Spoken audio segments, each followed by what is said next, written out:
नमस्कार दोस्तों, स्वागत है आपका हमारे YouTube चैनल कलाम्स ट्यूटोरियल पर। आज हम जानेंगे कि भारत की विदेश नीति क्या है और इसके निर्धारक तत्व क्या हैं। तो आइए वीडियो शुरू करते हैं। सामान्य रूप से विदेश नीति का अर्थ दूसरे देशों के साथ संबंध रखना और अंतर्राष्ट्रीय राजनीतिक एवं आर्थिक गतिविधियों में भाग लेने से है। दूसरे शब्दों में कहा जाए तो विदेश नीति उन नीतियों, हितों और उद्देश्यों का समूह है जिनके द्वारा एक देश अन्य देशों के साथ अपना संबंध बनाता और संचालित करता है। पारंपरिक रूप से ऐसा माना जाता है कि कोई भी देश जब किसी दूसरे देश के साथ संपर्क बनाता है या अंतर्राष्ट्रीय विषयों में हिस्सा लेता है तो उसकी मुख्य रुचि अपने राष्ट्रीय हितों की रक्षा करना होता है।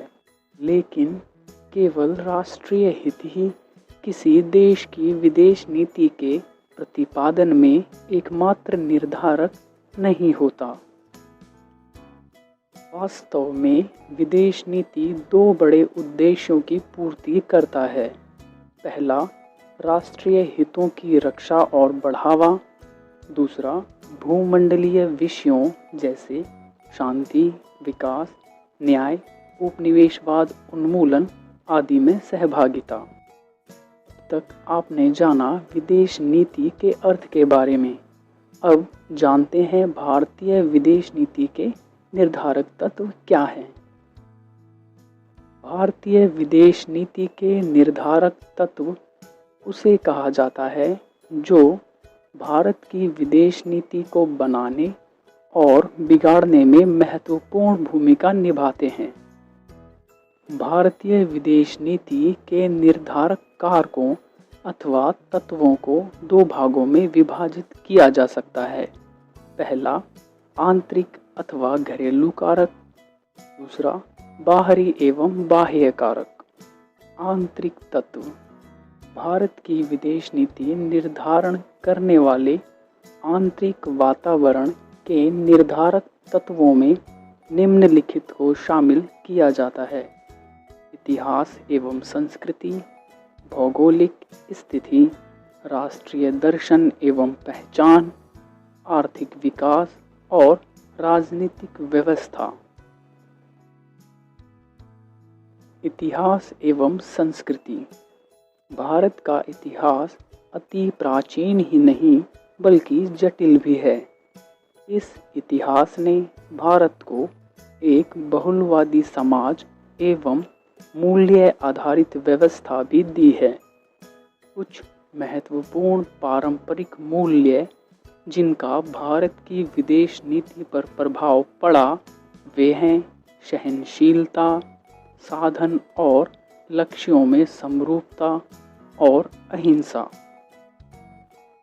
प्रजातीय अथवा नस्लीय असमानता ब्रिटिश शासन के दौरान स्पष्ट रूप से विद्यमान थी, जिसने भारत को प्रजातीय भेदभाव की असमानता महसूस करने पर बाध्य किया और बदले में अपनी विदेश नीति में भी भारत ने प्रजातीय समानता पर बल दिया। भारत के इतिहास ने भी भारत को एक बहुलवादी समाज दिया है। हिंदू, बौद्ध, जैन तथा सिख आस्थाओं का जन्म इस देश में हुआ है।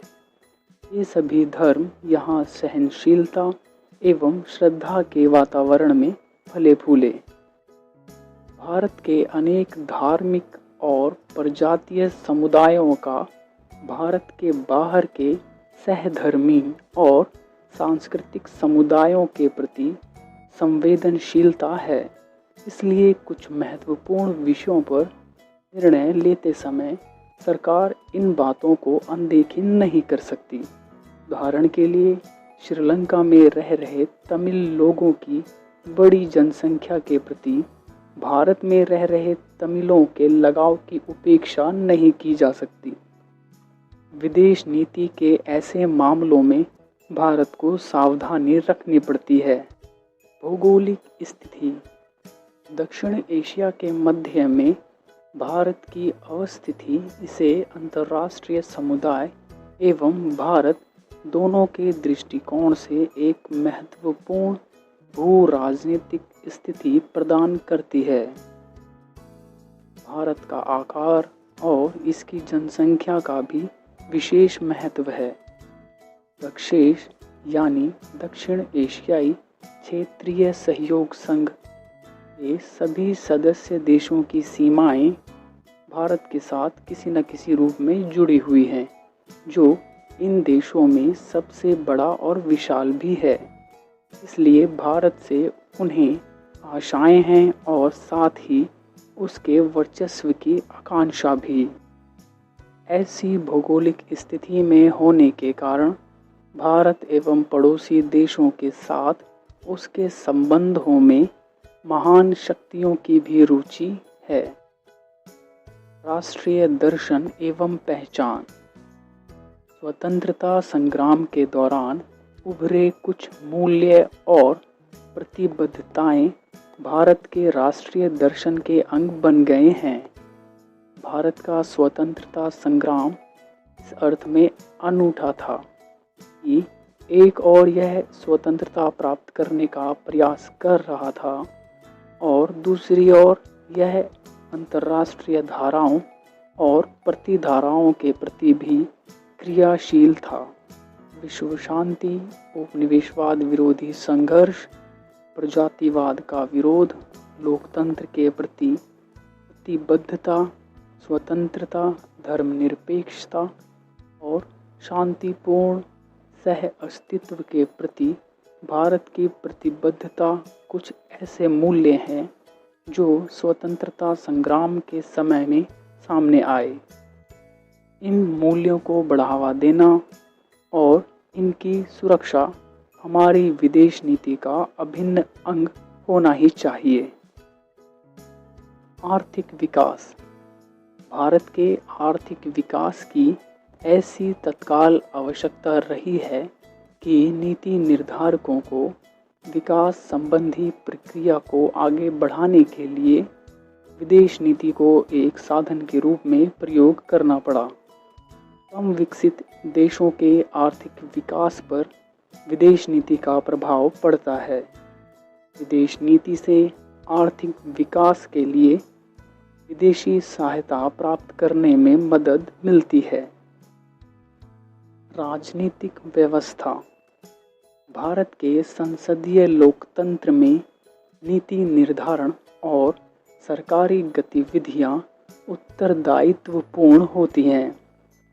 यद्यपि राष्ट्रहित और रणनीति संबंधी विदेश नीति के मामलों में सरकार को संसद से थोड़ी सी स्वायत्तता की अपेक्षा रहती है, तथापि इसे पूर्ण रूप से गोपनीय नहीं रखा जा सकता, क्योंकि विदेश नीति लोक नीति का एक महत्वपूर्ण भाग है। इसका अर्थ यह है कि विदेश नीति के निरूपण में जनता का हित निहित है। इस संदर्भ में जनप्रतिनिधि के रूप में संसद समय समय पर विदेश नीति की उपयोगी संरक्षक रही है। बाहरी एवं बाह्य तत्व। बाहरी वातावरण व्यापक भूमंडलीय विषयों के प्रति चिंता एवं रुझान प्रदान करता है। शीत युद्ध के दौरान विश्व जब दो खेमों में बंट गया था, तो भारत के लिए गुटनिरपेक्षता एक भूमंडलीय चिंता का विषय था। ठीक इसी प्रकार अनेक वैश्विक मुद्दे उभरे हैं जिनका समाधान किसी एक देश की सरकार स्वयं अपने दम पर नहीं कर सकती, जैसे आतंकवाद, ग्लोबल वार्मिंग, मानवाधिकार इत्यादि। ये सभी वैश्विक मुद्दे बाहरी कारक के रूप में प्रत्येक देश की विदेश नीति को प्रभावित करते रहते हैं। निष्कर्ष। भारतीय विदेश नीति के निर्धारक तत्वों के उपयुक्त वर्णन से यह स्पष्ट है कि भारत की विदेश नीति में उन मूल्यों की अभिव्यक्ति होनी थी जो हमें शताब्दियों से और राष्ट्रीय आंदोलन के दौरान विरासत में मिले थे। साथ ही यह हमारी वर्तमान चिंता और आवश्यकताओं का भी ध्यान रखती है।